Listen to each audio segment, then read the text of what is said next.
everyone.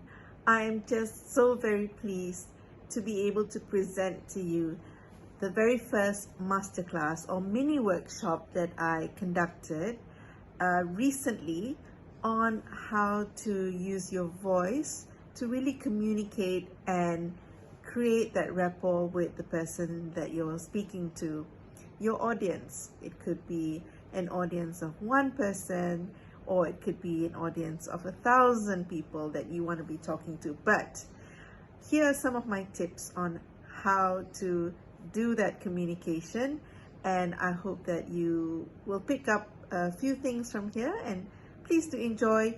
If you have anything that you want to ask me further, please leave your comments down below. And if you feel like my videos are of use to you and you'd like to be alerted of my videos, then just click subscribe below, and I'll see you again soon. Thank you so much for watching.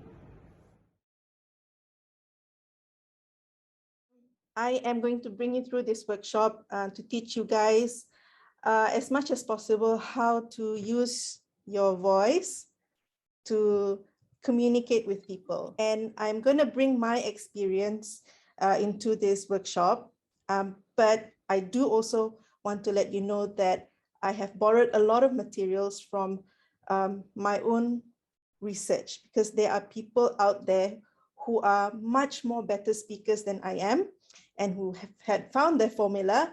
And for me, you must understand something about myself. I am totally not a speaker at all, and I've had to self-learn a lot of things over the years. We noticed that a lot of you guys are still not really sharing your stories, and we are still bounded by just sharing about information, about the process, about the products you sell or the services that you give.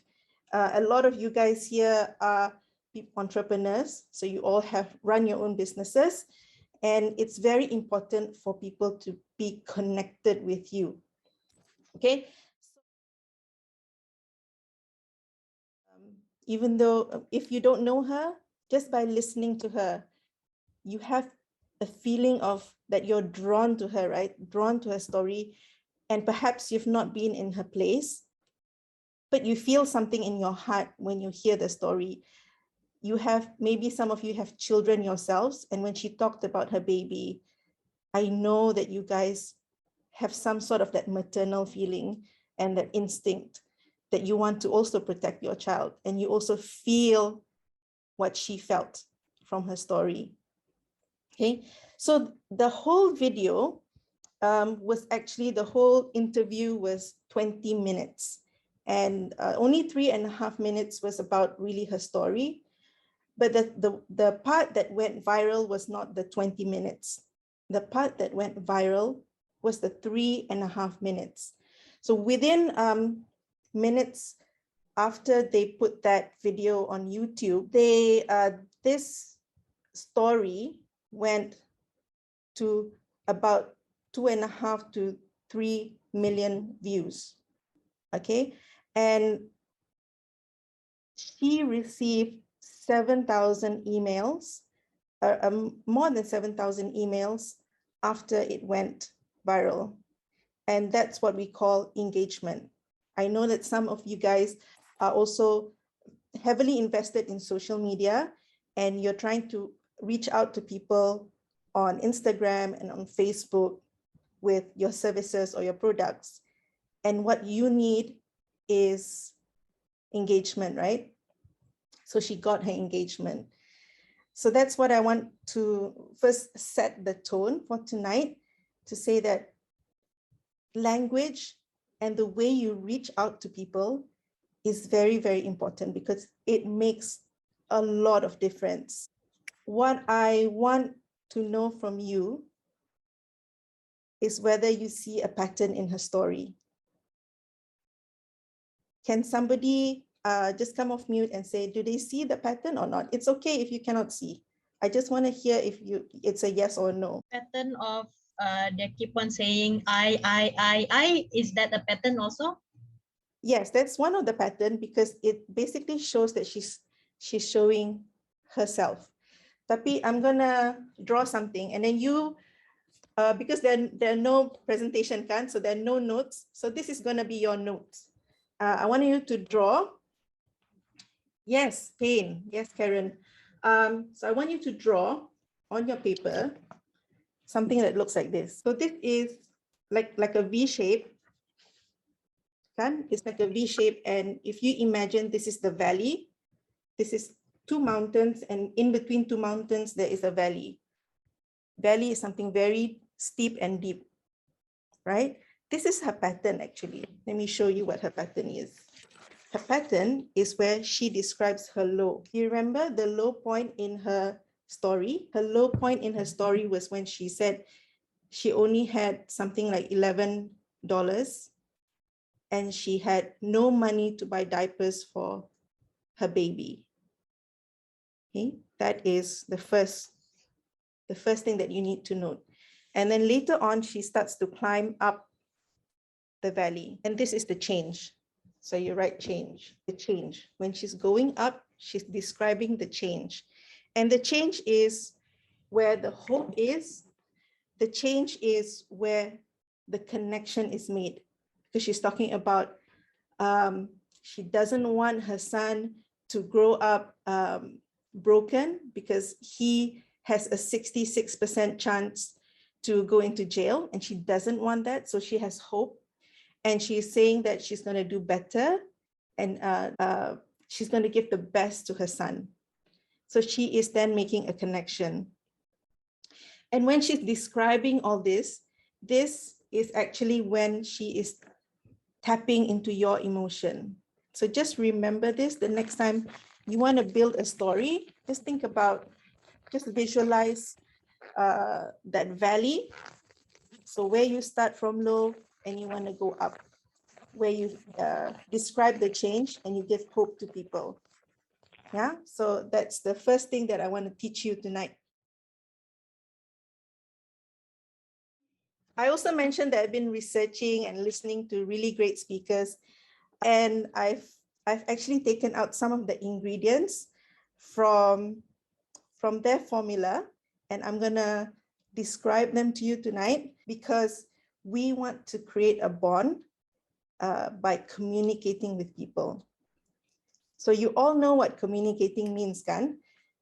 Communicating means when someone speaks and the other person listens, they take in what the other person says and they process it in their head, and then maybe they will respond back. What is happening right now is that we are inundated with a lot of communication. A lot of people are talking. If you go on the websites, or if you go on the internet, you go on Instagram, or you go on Facebook, everyone is trying to communicate with you something. The only person that you listen to is the one that really makes that connection with you. So that's something that you need to remember. So now I want you to get your pen and paper out again, and I'm gonna give you the first ingredient. And I'm gonna write it together with you. So kita sama-sama tulis, okay? Okay, number one, right? Number one, the first ingredient to connecting with people and communicating with people is storytelling. One of the most important reasons why you need to tell your story or use your voice is to be seen. Like what I said just now, everybody is trying to communicate with you now. Everybody wants to say something to you now, but are you seen or not? That's the question. You sell flowers, or you are a florist, or you are a brand partner, you're selling essential oils. How many of those people do you know? So many, kan, including yourself. So you have to stand out from the crowd. You have to be telling stories. I've been pushed into a room full of people before, and I scramble to make a connection. That's from my corporate days. It's very important for you to stand out from everybody else, especially when you meet a leader, because you want to be memorable.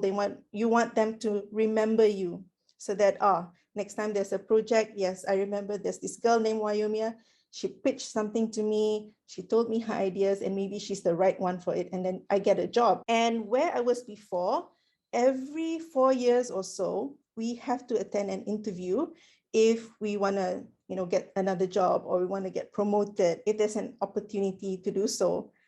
And every time I have to do this, I get really sick to my stomach, because I don't like talking. I really don't like talking.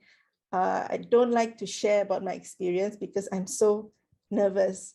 Like, even me thinking about the moments when I went for interview now, I can feel like a really bad taste in my mouth. Like, yeah, I still am a little bit like that, still a little bit nervous. But through my years of practice, it has become slightly more easier, but it doesn't mean that I'm not nervous anymore. And I want to tell you one of the turning points in my life, and that was about 17 or 18 years ago, when I was just a young graduate. I've just joined the company, and I worked for this Dutch guy. He's a really, really tall Dutch guy with blonde hair and skinny. I've never lived abroad. I've never lived outside of Malaysia. I've never studied abroad. So being around people like the Dutch guy was kind of intimidating to me. I always thought of him then, when I first joined, people like him, I always thought of them like they're mythical creatures, because they are only people that I see in the TV or in the movies. One of the things that I remember at that time was, if I can just disappear from his sight, I don't want him to see me, I don't want him to hear me, and I don't want him to know that I'm even there. That's how in my little shell I was. One day, I just want to set the scene here a bit. Where I used to work, we had several buildings, and we worked in the main building. But sometimes we need to go outside to the smaller buildings outside. Sometimes we have meetings there. And on that particular day, we had a meeting outside, and we were walking back, all of us together. And while I was walking, I can feel someone like walking really fast behind me. And suddenly and I still remember, he was on my left side, this tall Dutch guy, my boss, he stood right next to me and started walking with me. I remember this is what happened. He was standing here and he had to look down, and he said to me, Wiumia. That's how he pronounced my name, but I cannot make a Dutch accent. And I'm very scared kind of him. So I summoned up some sort of energy from inside me to answer him. And I said, hello, Johan. His name is Johan. And he started asking me so many questions.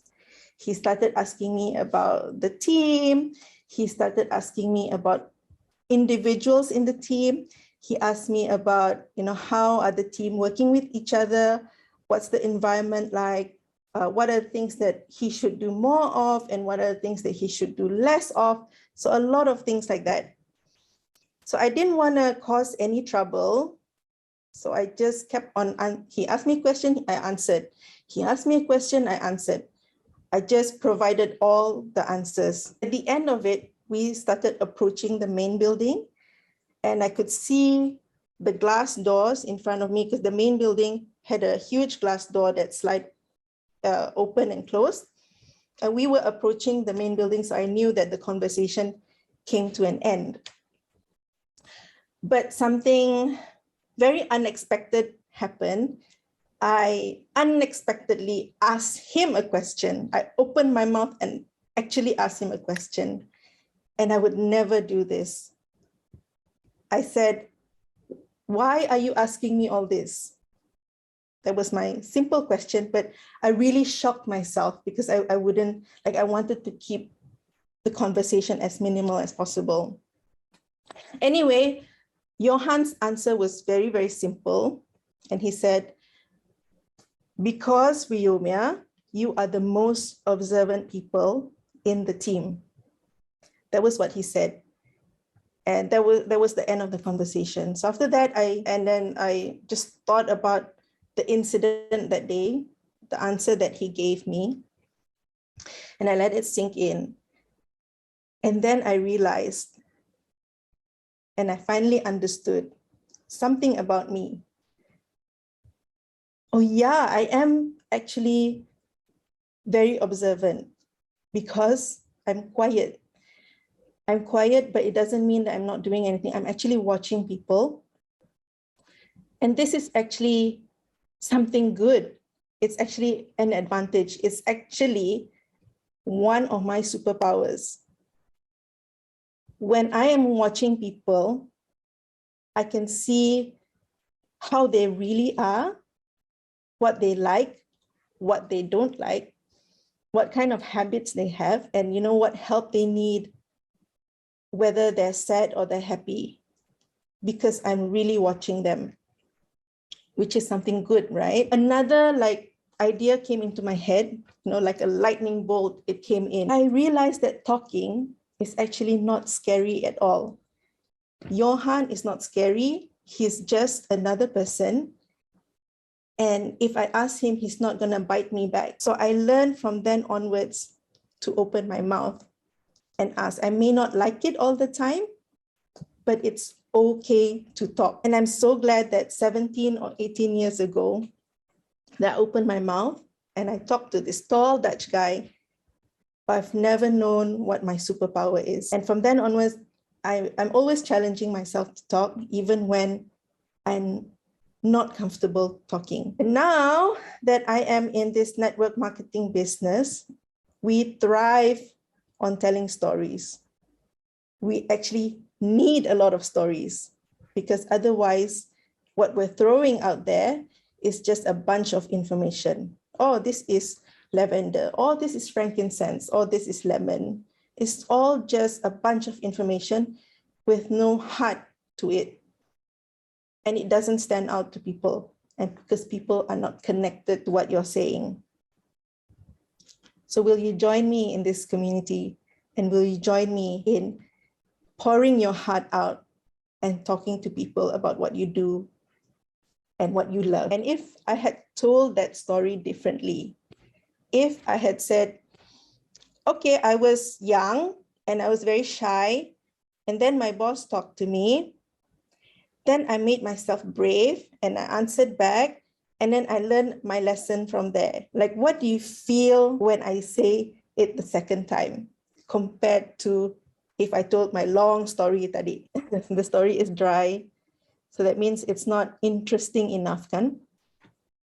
Okay, so you wrote storytelling, kan, on your paper. Now I want you to draw something. You don't have to be an artist. This is a very simple drawing. I want you to draw a rectangle. Okay, so this rectangle is actually a building. And your storytelling is you building this building. And what do you need when you build a building?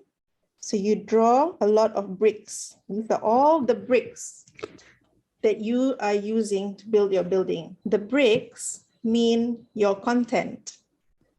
Your content is your services or the products that you would like to communicate out to people. And you cannot build something with just bricks. You also need cement. So the cement is everywhere around the bricks. It's the glue that brings all the bricks together, correct? So with the cement and your bricks, you are able to build a building. And the cement is actually your story. So like, for example, just now, my story was on getting the courage to speak, but I described so much more around it to make it a story. And I built my building. So now what you want is to bring people inside your building, kan? So when you bring people into your building, you have to describe everything in that building. You have to describe what, if possible, when you are bringing them into the building. What time is it? What sort of weather do you see? The chairs, the tables, the furniture, the people who are in the building, the character that's in the building. I describe the tall Dutch guy and the way he talks and what accent he has. You have to describe all of those things in your building when you bring people in. Because what you're doing is actually painting a vivid picture for them. It's like you're playing a movie for them, but the movie is told through your voice, through your language. So they cannot see the movie, but because you tell them or you show them, that's how they can see the movie. That is the essence of storytelling. And then I want you to draw one more thing around your building. Draw a heart, because you want them to fall in love with you through your story. Lisa telling her story just now, you are enraptured and in love with her because of the story that she told. So this is what you must always remember. So you can have this as your note, and you must always remember, oh, my content, I need to have stories around it, and I need to make people fall in love with me. Number one, storytelling. Number two is you write down show. I don't mean communicating as in, yeah, you can communicate by, this is my mug, that's my essential oil, that's my flowers. Those things, yes, they are showing. But how do you show through language? So the concept you must remember is showing, not telling. Easy way out is always about telling. Remember when I said you have to use your language, your voice, when you're bringing people into the building, and you're showing them the movie. So you're using your voice. Sometimes you go low. Sometimes when you want to describe someone that's shouting, maybe your voice becomes very loud like this.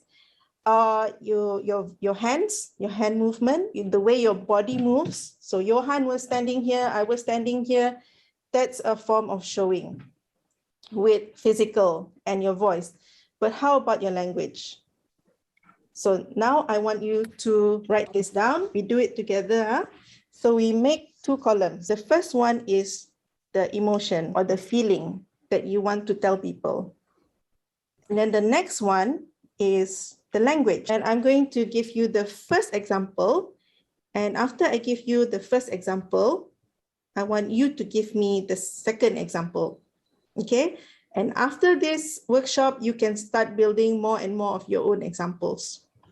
Okay, the first example I'm going to give you is anger. So you want to express that you are angry in your story. You don't tell people that, oh, I was angry, oh, sad. Yeah, maybe people can understand you, but they will not be drawn to you. Remember, again, there's so many voices out there, so many people trying to communicate. So if you just say you're angry, you will not stand out in the crowd. The words or the language that you can use. I'm going to give you some examples. You can say you felt it. I couldn't see it, but I can feel it. Or you can talk about your heart. My heart was burning. That describes your anger. Or you could say something about your soul. My soul churned. That's another way of describing anger. Or bull. I felt like a raging bull at that moment of time. So all these language describes anger. Now I want you to give me your example. Happy. Happy. Okay. How do you describe being happy? Excited puppy. Excited puppy, yeah. Because some people have animals, right? Or they've seen puppies before. They can see them jumping. You can see the tails wagging. They can understand that. What else? Blast. Betul? Blast.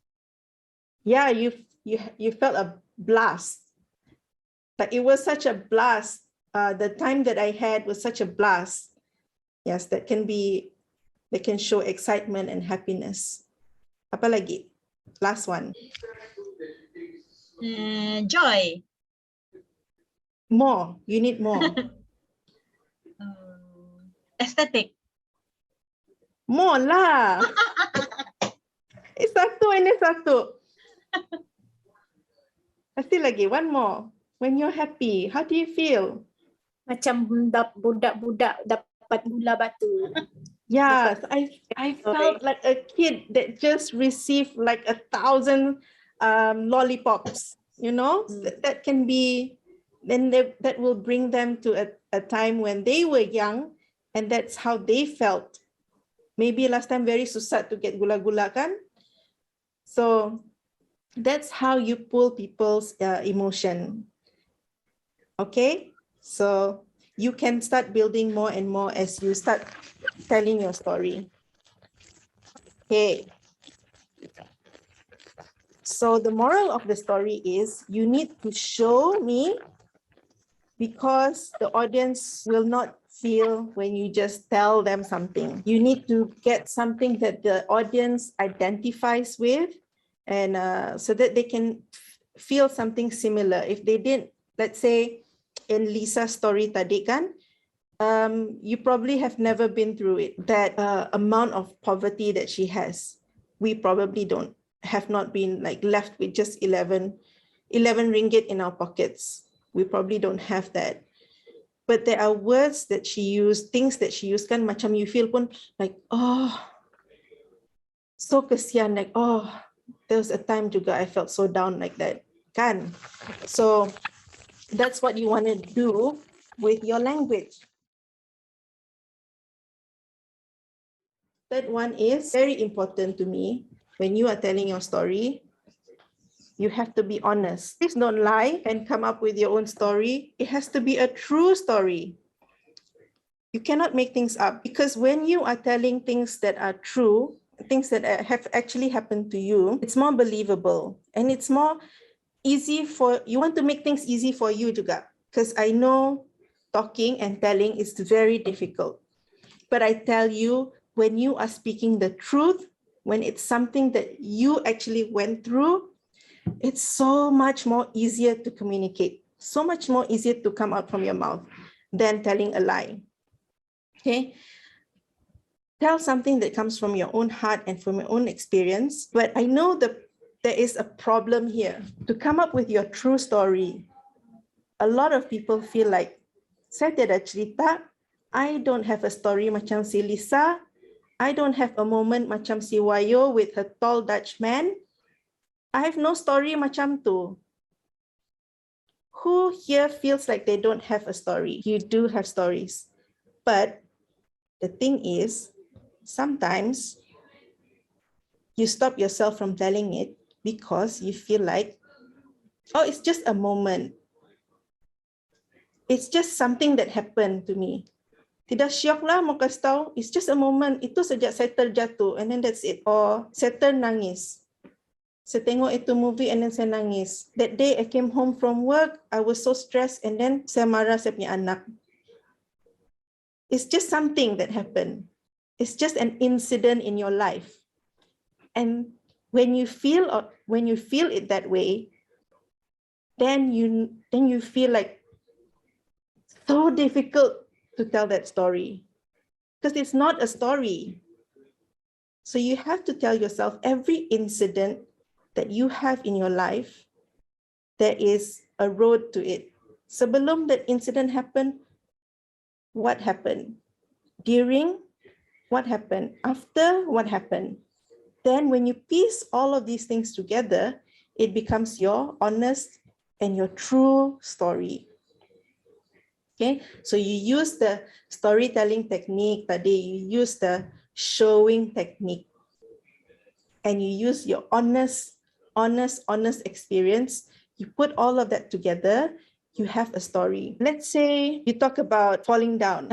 What happened that day? Maybe you woke up from bed and sudah everything doesn't feel right to you. So you already then you describe, you show what your feeling was when you woke up that morning. You're rushing out, you look at your watch, you have a meeting you have to go to, you grab everything. What do you see? Your kids may be crying, your husband may be calling you to come out, and then you fell down and you describe the way you fell down, betapa sakit. Then what oil was the one that saved you? You put your lavender on your cut, thank goodness it was there, and then you went out. So that was like kind of like your story. When you turn your incident into a story, until you realize that those incident is actually a story, then you'll never have a story. I have an incident in my life, and it's very hard to describe what actually happened. Tapi between the age of 19 to the age of 23, I was in a very mentally abusive relationship. According to studies, a person takes 7 attempts to leave the person that's abusing them before they actually leave. And guess how many times it took me to leave? 7 times juga. Okay, it's very, very true. And the incident was on that particular day. I don't know what happened, but it's just suddenly, I don't know, maybe it's my family punya prayers, or I don't know what it was, but the sun just like shone so brightly. And when I looked up, it was as if I can see my future, and my future was as bright as the sun, and there was a path for me to walk. And beyond that path, I could see myself like, I'm so happy and I'm so free. I'm no longer broken and I'm no longer down 7 times juga. Okay, it's very, very true. And the incident was on that particular day. I don't know what happened, but it's just suddenly, I don't know, maybe it's my family punya prayers, or I don't know what it was, but the sun just like shone so brightly. And when I looked up, it was as if I can see my future, and my future was as bright as the sun, and there was a path for me to walk. And beyond that path, I could see myself like, I'm so happy and I'm so free. I'm no longer broken and I'm no longer down and sad the way I was now. And I wanted to go there. And I could feel macam there's an invisible arm holding out to me and asking me to take it. It's not, I cannot see it's not there, but I can feel that it's there. And I wanted to reach out to move forward. That was how I felt. But when I reached out and I was trying to pull myself out from wherever that I was at that point of time, it's like I cannot move. And when I look down, I can see that as if I have some invisible chain around me that's stopping me from moving forward to that bright place that I want to be. And then I realized also, something clicked from within me, that chain is something that I put around myself. I have the key. I put it around myself, I lock myself, and I still have the key. So what I did was I unlocked the chain. I went, I packed all my things, and that is the day I left. And the further I moved from that evil person, the lighter I felt. I never looked back. I just kept going forward. And the further I went, the lighter I felt, the better I felt. Okay, so that is my story. And I shared this with you because I also want you to know that some incidents in your life are really worth sharing. because you might inspire someone, you might help someone as well. So don't hold yourself back. The freedom that you feel after you've unchained yourself from whatever it is that's holding you back from sharing your story is so great. It's so freeing, and there is something in front of you that you will feel once you just let it go.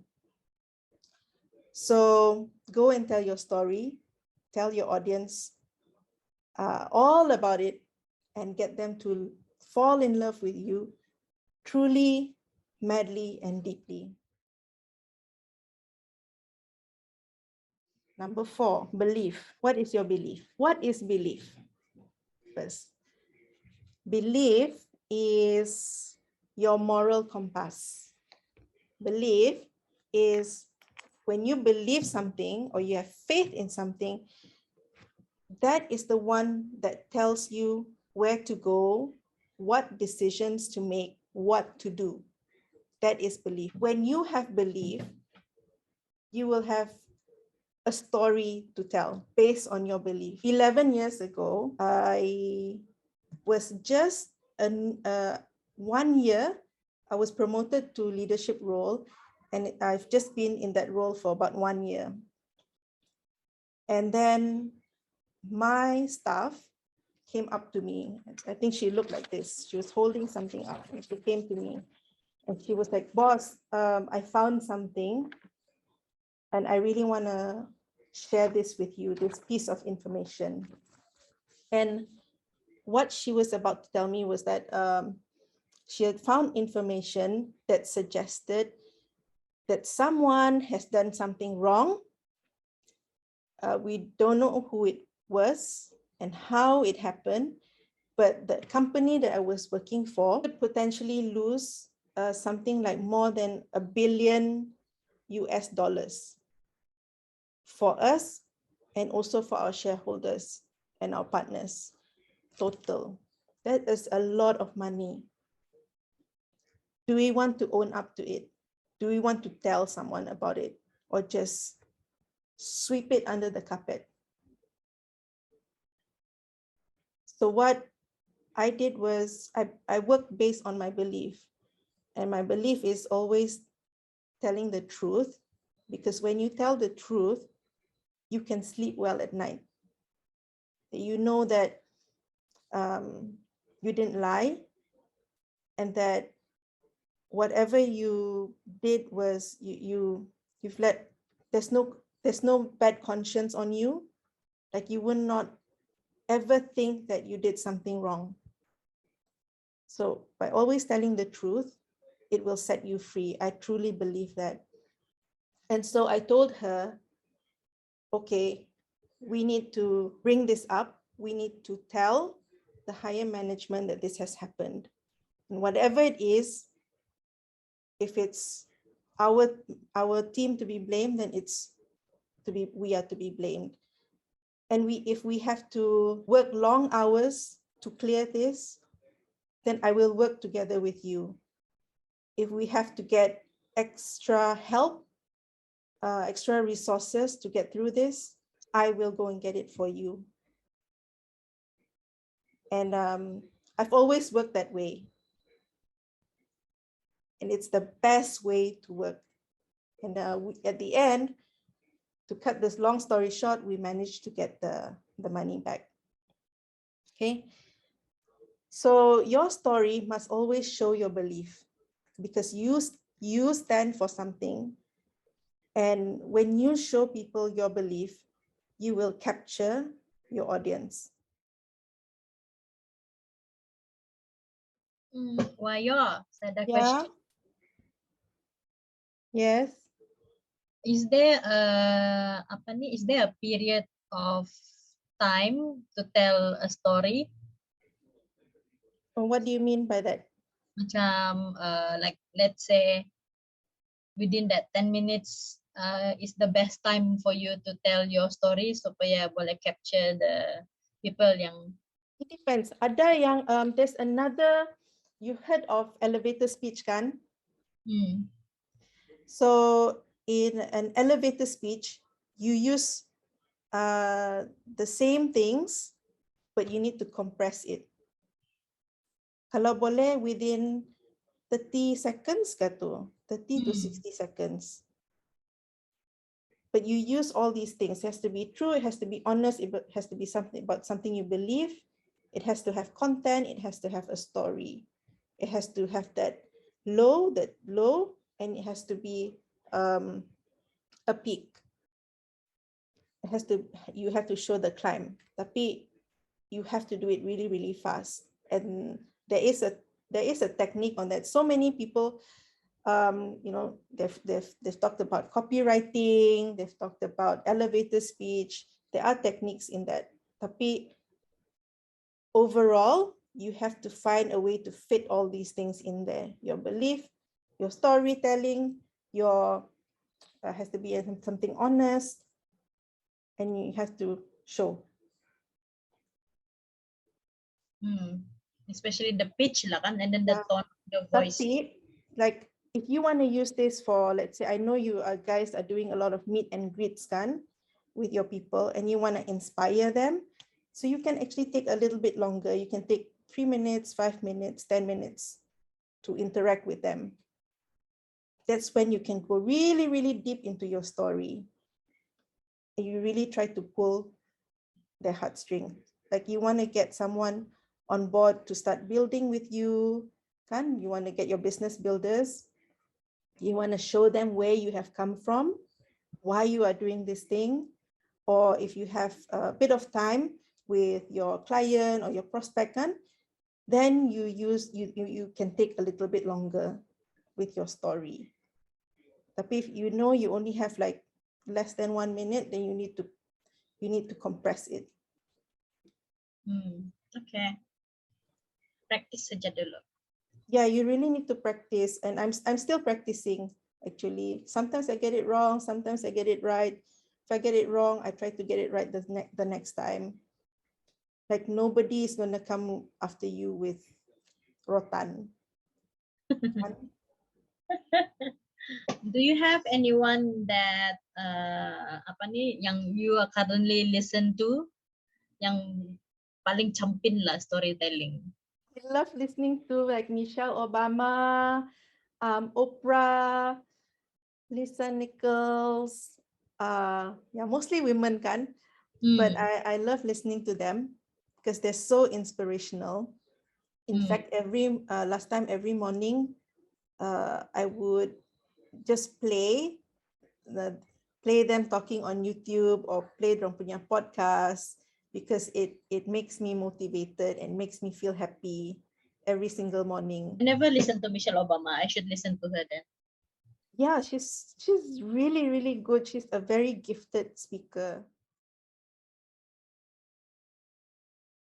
So get your essential oils out. You guys have your oils. Now, I want you to apply your oil wherever the body needs it. Listen to your body. Like if you feel like you want to put it on your throat because you feel like sometimes your words are getting stuck, maybe you want to apply it on your throat.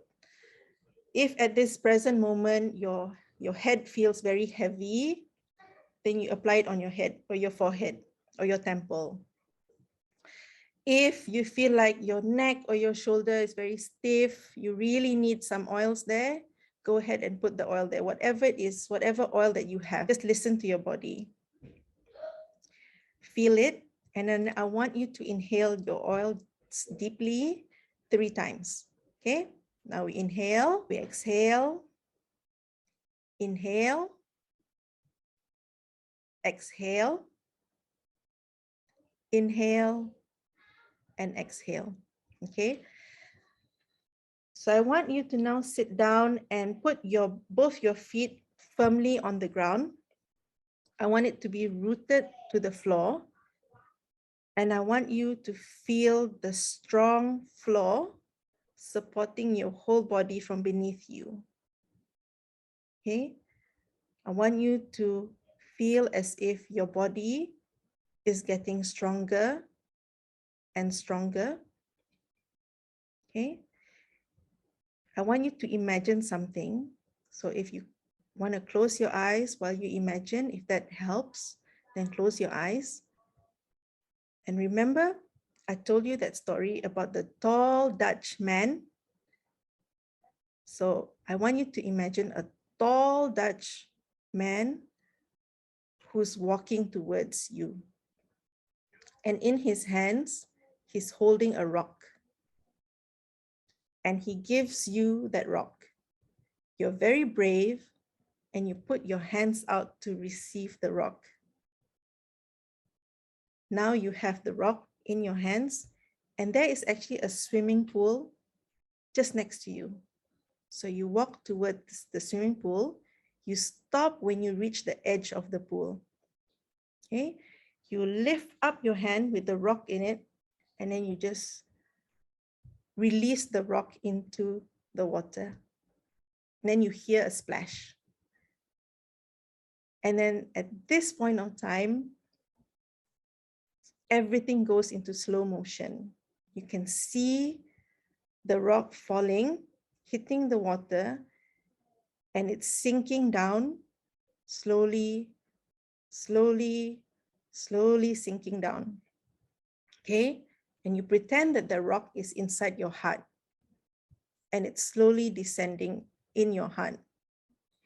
And while that rock is going down and down and down, your insecurities, your fear of speaking is getting less and less and less.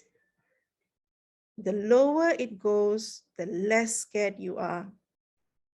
And you are becoming more and more brave.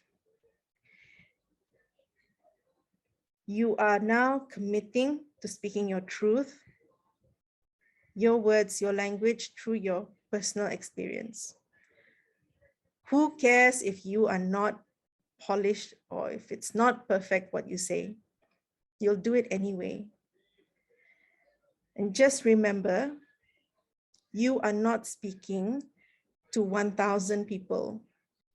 You're just speaking to one person. And that one person is human. Because of what you say, what you speak, what you show, you are showing others that there is a way out, that there's something that they need and you can meet their needs. And you will help someone who really, really needs it. So by now, your rock has reached the very bottom and you are rising and rising and rising to the top. You're free to speak your language. You're free to speak unapologetically because that's your story. You should not apologize for your own story. You're free from the fear of judgment. Don't care about what people think when you tell your story. Now I want you to open your eyes if you've been closing them. And we've come to the end. Thank you so much for being here.